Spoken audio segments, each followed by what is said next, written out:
Sugar வந்தாலே அலோபதியில life long tablet எடுக்கணும். காலைல சுகர் மாத்திரை போடல. கை கால்லாம் நடுங்குது. போட்டு வந்துட்டா?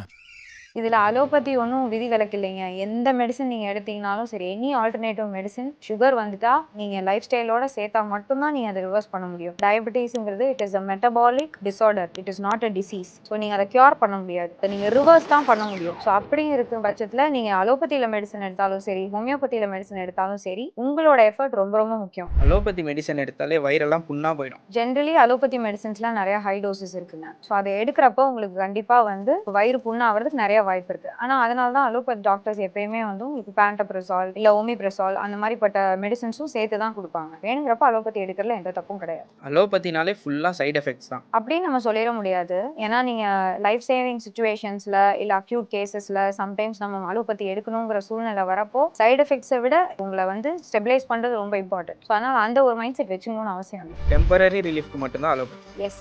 பெயின் கில்லர்ஸ் கிட்னி, லிவரை எல்லாத்தையும் டேமேஜ் பண்ணிடும். ஆமா, கண்டிப்பா பெயின் கில்லர்ஸ் நீங்க எடுக்கிறப்போ கிட்னி, லிவர் எல்லாத்தையுமே டேமேஜ் பண்ண நிறைய சான்சஸ் இருக்கு. எப்போனா நீங்க வந்து ஹெட் ஏக் ஆகட்டும், இல்ல எனக்கு வயிறு வலி வருது, அந்த வலி வருது, இந்த வலி வருதுன்னு சொல்லிட்டு ஓவர் த கவுண்டர் நீங்க போய் தேவையில்லாம மெடிசின்ஸ் எடுக்கிறதுனால உங்களுக்கு கண்டிப்பா கிட்னி, லிவர் டேமேஜ் நடக்கும்.